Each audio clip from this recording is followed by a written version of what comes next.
Hello guys, welcome back to claps India.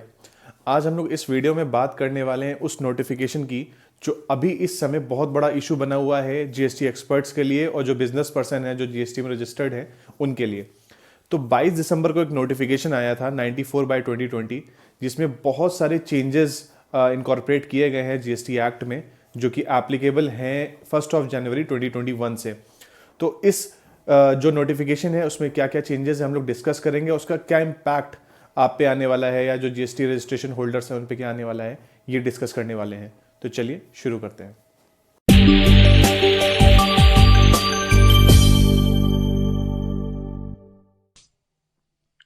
तो चलिए discuss करते हैं। अभी बहुत सारे चेंजेस आ गए हैं जीएसटी में। ये 94/2020 जो नोटिफिकेशन है सेंट्रल टैक्स का, वो सारे चेंजेस आपके एप्लीकेबल होंगे 1 जनवरी 2021 से। और जो चेंजेस हैं वो काफ़ी मैं कह सकता हूँ कि अनयूजुअल हैं, या कह लो कि इंटरेस्ट में नहीं है बिजनेस पर्सन के। तो चलिए डिस्कस करते हैं। पहला चेंज आया है हमारी आईटीसी में कि अभी तक हम लोग जो आईटीसी क्लेम करते थे, अगर हमारा जीएसटीआर 2A में सपोज 10,000 की है तो हम लोग उसको 10% तक हम लोग को अलाउ किया जाता था कि हम उससे एक्स्ट्रा 10% तक आईटीसी क्लेम कर सकते हैं। क्योंकि बहुत बार होता है कि हमारे जो सप्लायर्स हैं वो रिटर्न टाइमली फाइल नहीं करते हैं, तो जीएसटीआर 2A में हमारी आईटीसी रिफ्लेक्ट नहीं होती है। तो उसके लिए गवर्नमेंट ने हमें इनिशियली 20% का ब्रैकेट दिया था, उसको बाद में 10% किया गया था, और अब जनवरी 2021 से ये 5% कर दिया गया है।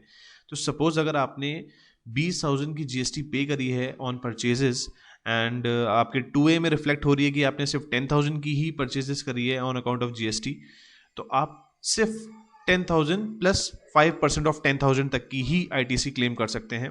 और अगर आप इससे ज़्यादा क्लेम करते हैं तो इसके रिपरकशंस ये होंगे कि आपका जीएसटी रजिस्ट्रेशन कैंसिल भी हो सकता है। तो ये एक बहुत बड़ा चेंज है। और सपोज जनवरी 2021 से एप्लीकेबिलिटी है, तो इसका मतलब ये है कि अगर आप दिसंबर का भी रिटर्न फाइल करेंगे तो उसमें में भी 10% की जगह 5% का ही रेस्ट्रिक्शन इम्पोज किया जाएगा। तो ये एक चेंज था। दूसरा जो सबसे बड़ा चेंज है जो अभी तक जीएसटी में नहीं था बट अब ये ले आए हैं, और इसकी वजह से ही बहुत अपोज हो रहा है जितने प्रोफेशनल्स हैं, जीएसटी एक्सपर्ट्स हैं। इसमें एक नया रूल इंट्रोड्यूस किया गया है 86B, जिसमें ये बताता है कि अगर आपकी आईटीसी खड़ी हुई है तो उसको आप आउटपुट टैक्स लायबिलिटी का 99% ही यूज़ कर सकते हैं। मतलब क्या है कि सपोज आपकी अगर 10,000 लायबिलिटी आ रही है तो उसमें आप सिर्फ 9,900 ही यूज़ कर सकते हैं। तो यहाँ पे और जो 100 रुपये है वो आपको कैश के थ्रू ही पे करना पड़ेगा। तो यानी कि 9,900 आप पे करोगे इलेक्ट्रॉनिक क्रेडिट लेजर से, और जो 100 रुपीज़ है वो आपको पे करना ही पड़ेगा आपको only by way of cash.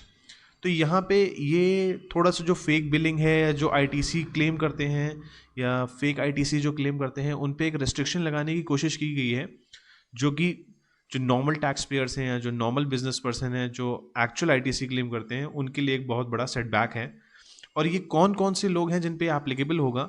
जिनकी taxable supply other than exempt supply and zero rated supply exceeds 50 lakhs per month. मतलब कि अगर आपकी सेल जीरो रेटेड और एग्जेम्प्ट सप्लाई के बाद जो आपकी नॉर्मल सप्लाई होती है वो अगर आपकी 50 lakhs पर मंथ की से ज़्यादा है तो ये रूल आप पे अप्लाई होगा। और ये है कि ये जो लिमिट है 50 lakhs पर मंथ की, ये आपकी हर मंथ कंसिडर की जाएगी या हर मंथ कैलकुलेट की जाएगी। तो ये एक बहुत बड़ा रूल है जो इस बार इंट्रोड्यूस हो रहा है 1 जनवरी से। इसके कुछ एक्सेप्शंस हैं। एक्सेप्शंस क्या है कि आप पे ये रूल एप्लीकेबल नहीं होगा अगर आप प्रोप्राइटर हैं या अगर आप कंपनी रजिस्टर्ड है अंडर जीएसटी। तो director, any of the 2 directors, कर्ता, प्रोप्राइटर, अगर उन्होंने 1 लाख से ज़्यादा या 1 लाख तक इनकम टैक्स भरा है लास्ट 2 फाइनेंशियल ईयर्स में, तो ये अप्लाई नहीं होगी ये रूल, और आप पूरी आईटीसी क्लेम कर सकते हैं। दूसरा क्या है? The registered person has received a refund amount of more than 1 lakh in the preceding financial year. तो अगर आपके लास्ट प्रीसीडिंग फाइनेंशियल ईयर में अगर आपने 1 लाख से ज़्यादा रिफंड क्लेम किया है on account of zero rated supply, जो कि एक्सपोर्ट्स और एसईजेड को सप्लाई होती है, उस के थ्रू अगर आपने रिफंड क्लेम किया है तो भी आप पे ये रूल एप्लीकेबल नहीं होता है, क्योंकि माना जाता है कि आप टैक्सेबल सप्लाई करते ही नहीं है, आपको रिफंड की ही ज़रूरत हो जाती है, तो ये रूल एप्लीकेबल नहीं होगा। थर्ड एक्सेप्शन क्या है? थर्ड एक्सेप्शन ये है कि अगर आपने, जो रजिस्टर्ड पर्सन है, उन्होंने रिफंड रिसीव किया है 1 लाख या 1 लाख से ज़्यादा on account of unutilised input of inverted rate structure, अगर आपके जो रेट्स वेरी कर जाते हैं उसके अकाउंट में अगर आपने 1 लाख से ज़्यादा रिफंड क्लेम किया है लास्ट फाइनेंशियल ईयर में, तो आपको ये रूल एप्लीकेबल नहीं होता है। या फिर जो ये चौथा एक्सेप्शन है वो किसी भी टैक्स पेयर पे या किसी भी रजिस्टर्ड पर्सन पे अप्लाई होता है अगर आपकी ओवरऑल साल की जो टैक्स लायबिलिटी है, अगर आपकी जो टिल डेट टैक्स लायबिलिटी जो आपकी बनती है उसका 1% ज़्यादा आपने इलेक्ट्रॉनिक कैश लेजर से पे किया है क्यूमुलेटिवली, तो भी आप पे ये रूल एप्लीकेबल नहीं होता है। सपोज़ आपकी टिल दिसंबर तक जो अप्लाई होती है वो आपकी 20,000 टैक्स लायबिलिटी बनती है, तो अगर 20,000 का 1% यानी कि 200 रुपीज़ अगर आपने पे किया है या 200 से ज़्यादा पे किया है तो भी आप पे ये रूल एप्लीकेबल नहीं होता है। तो यहाँ पे जो क्रक्स है इस रूल का वो यही है कि जो अभी तक सिर्फ आईटीसी से एडजस्ट करते आते हैं और या जो फेक आईटीसी क्लेम करके अपनी टैक्स लायबिलिटी दिखाने के बाद भी कुछ भी कैश में पे नहीं करते हैं, उनके लिए एक सेटबैक है, उनके लिए यहाँ रेस्ट्रिक्शन है जो कि फेक बिलिंग को बहुत रेस्ट्रिक्ट करेगा और फेक बिलिंग को प्रमोट होने से बचाएगा। तो ये रूल एप्लीकेबल हुआ है। थर्ड जो नोटिफिकेशन आया है वो है suspension and cancellation of GST registration. तो यहाँ पे 3 कंडीशन लगाई गई हैं जो रूल 21 को अमेंड किया गया है कि किन किन सिचुएशन में अब कैंसिलेशन या सस्पेंशन आपका रजिस्ट्रेशन किया जा सकता है। Avails input tax credit in violation of provision of section 16 of the act और the rules made there under. तो अगर आप, जैसे मैंने अभी आपको फर्स्ट में बताया था ये वाला रूल जहाँ पे आप 5% से ज़्यादा नहीं क्लेम कर सकते, कैपिंग लगा दी गई है अवेलमेंट में। तो सपोज़ अगर आप 5% से ज़्यादा आईटीसी क्लेम करते हैं और अगर ऑफिसर को ये लगता है कि हाँ ये आप अनयूज्ड जो आईटीसी है आपकी उस मतलब रिफ्लेक्ट नहीं हो रही है और आप यूज़ कर रहे हैं, तो वहाँ पे वो जीएसटी रजिस्ट्रेशन आपका कैंसिल कर सकता है। तो यहाँ ध्यान रखिएगा, अगर आप 5% से ज़्यादा क्लेम कर रहे हैं तो उसके अगेंस्ट के सारे आपके डॉक्यूमेंटेशन पूरे होने चाहिए, क्योंकि अभी एक आगे आने वाला एक फर्दर नोट है जो मैं आपको बताऊंगा जो थोड़ा सा इस पे भी एक प्रॉब्लम क्रिएट कर सकता है कि अगर आप सारे डॉक्यूमेंटेशन पूरे रखते भी हो तो भी आपको क्या प्रॉब्लम हो सकती है, आपके जीएसटी रजिस्ट्रेशन पे कैंसिलेशन की जो प्रॉब्लम है वो लटक सकती है। तो ये पहला रूल हो गया कि आप 5% से ज़्यादा अगर आप क्लेम कर सकते हो तो आपका जीएसटी रजिस्ट्रेशन कैंसिल कर दिया जाएगा।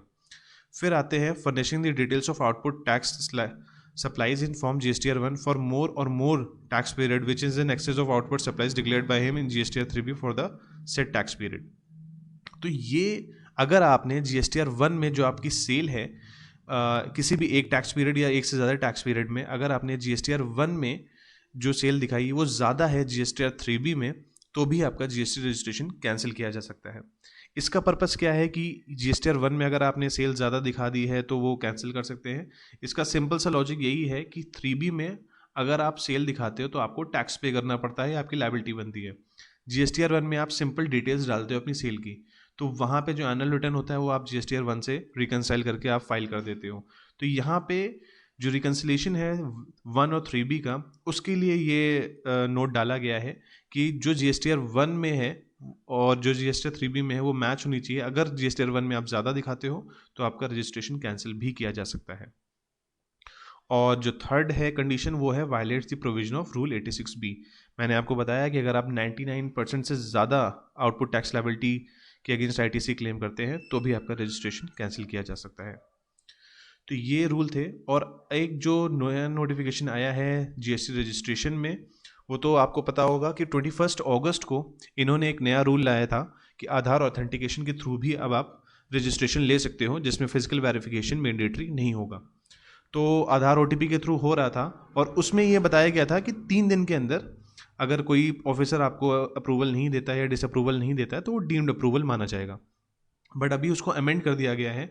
अब आधार ऑथेंटिकेशन के साथ ही साथ बायोमेट्रिक और केवाईसी डॉक्यूमेंट्स भी होंगे जो न्यू रजिस्ट्रेशन के लिए अप्लाई कर रहे हैं। यानी कि उनके कुछ सेंटर्स होंगे जहाँ पे वो अपना सेटअप बना के रखेंगे और वहाँ पे जाके आपको बायोमेट्रिक वेरिफिकेशन कराना होगा, फोटोग्राफ होगी, वेरिफिकेशन होगा। और जो 3 दिन की जो लिमिट थी डीम्ड अप्रूवल वाली, उसको अब 7 दिन कर दिया गया है यानी कि 7 दिन तक अगर कोई इंटीमेशन नहीं आता है डिपार्टमेंट की तरफ से तो ही आपका डीम्ड अप्रूवल माना जाएगा। तो ये थोड़ा सा ऑनलाइन जो अभी तक जीएसटी रजिस्ट्रेशन था वो उसको थोड़ा सा ऑफलाइन मोड पे भी कन्वर्ट किया गया है आधार ऑथेंटिकेशन और बायोमेट्रिक के थ्रू। इसका अभी कोई एप्लीकेबिलिटी नहीं आई है कब से है, बट ये रूल इनकॉर्पोरेट कर दिया गया है और इसकी बस डेट आनी बाकी है कब से ये मैंडेटरी या ज़रूरी किया जाएगा। और जैसे कि आप जानते हैं अगर बायोमेट्रिक फेल हो जाता है तो फिजिकल वेरिफिकेशन होता है। फिजिकल वेरिफिकेशन की डेट 30 डेज़ है और 30 डेज़ पे ही वो आपको डीम्ड अप्रूवल मिलेगा अगर 30 डेज़ तक इंटीमेशन नहीं आता है। और suspension of filing of GSTR 1, ये एक बड़ा चेंज किया गया है कि GSTR 1 आप फाइल नहीं कर सकते हैं अगर आपने GSTR 3 भी अपने पिछले 2 महीने का या क्वार्टरली आप फाइल करते हो तो पिछले 2 क्वार्टर्स का आपने नहीं फाइल किया है, तो यहाँ पे GSTR 1 आपको फाइल नहीं करने देगा। और सेम अगर आपने रूल 86B का वायलेशन किया है तो भी आपको ये फाइल नहीं करने देगा GSTR 1। तो GSTR 3B में अगर आप 1% से ज़्यादा नहीं पे करते हो लाइबिलिटी अपनी कैश में तो नहीं फाइल करने देगा, और GSTR 3B ही नहीं फाइल किया है तो भी फाइल नहीं करने देगा। और जो मैं आपको बता रहा था कि आप इनपुट क्लेम कर रहे हो या 5% ज़्यादा है, तो वहाँ पे एक बड़ा चेंज ये कर दिया गया है कि रूल 21A को अमेंड करके जो शोकॉज इशू होता था कि सपोज सू मोटो पे ऑफिसर ये चाहता है एक बार GST रजिस्ट्रेशन कैंसिल कर दे तो आपको एक शोकॉज नोटिस इशू होता था, तो वहाँ पे ये वर्ड ही रूल से ओमिट कर दिया गया है कि अपॉर्चुनिटी ऑफ बीइंग हर्ड। तो अब आपको कोई अपॉर्चुनिटी ऐसी नहीं मिलेगी जहाँ पे आपको ये मौका दिया जाए कि आप रीज़न दे सको कि आपने जो डिफ़ॉल्ट किया है या जो डिपार्टमेंट की तरफ से नोटिस आया उसके अगेंस्ट कोई रिप्लाई सबमिट कर पाओ। तो वहाँ पे पर्सनल हियरिंग जैसी जो चीज़ है वो इससे ओमिट कर दी गई है। तो एक बहुत बड़ा सेटबैक है और बहुत बड़ी प्रॉब्लम है जो इस सारे चेंजेस में इनकॉर्पोरेट होती दिख रही है, जिसकी वजह से अपोज भी हो रहा है कि थोड़ा सा पावर्स ऑफिसर्स को ज़्यादा मिल गई हैं। जो डिजिटलाइजेशन की बात करते हैं उससे थोड़ा सा हट के थोड़ा सा ऑफ ट्रैक जाके अब इन्होंने ऑफलाइन भी कुछ चीज़ें इनकॉर्पोरेट कर दी हैं। तो यहाँ पे थोड़ा सा इशू इसका आ रहा है जिसकी वजह से ये अपोज किया जा रहा है ये नोटिफिकेशन। तो ये थी अपडेट, और आगे आने वाली अपडेट्स में भी मैं आपको बहुत सारी चेंजेस बताऊंगा जो जीएसटी में आए हैं या कुछ ऐसे मिथ्स हैं जो मुझे क्लियर करने हैं, वो मैं आपको नेक्स्ट वीडियो में बताने वाला हूँ। तो अब हम लोग ने जो डिस्कस किया है कि क्या क्या चेंजेस आए हैं, तो अब मैं नेक्स्ट वीडियो में आपको कुछ मिथ्स क्लियर करने वाला हूं, जो कि फैक्ट वर्सेस मिथ्स एक वीडियो में बनाने वाला हूं कि जो नोटिफिकेशन आया उसमें बहुत सारे क्लैरिफिकेशंस भी गवर्नमेंट ने दिए हैं, तो वो क्या होंगे क्लैरिफिकेशन उसके बारे में डिस्कस करेंगे। अगर आपको ये वीडियो यूजफुल लगा हो, अगर आपको अपने फ्रेंड्स या बिजनेस फैमिली जिसमें भी आपको पास ऑन करना हो, शेयर करना हो, तो इस वीडियो को जरूर शेयर करें, वीडियो को लाइक करें और ऐसी ही अपडेट्स के लिए चैनल को सब्सक्राइब भी करें। Thank you.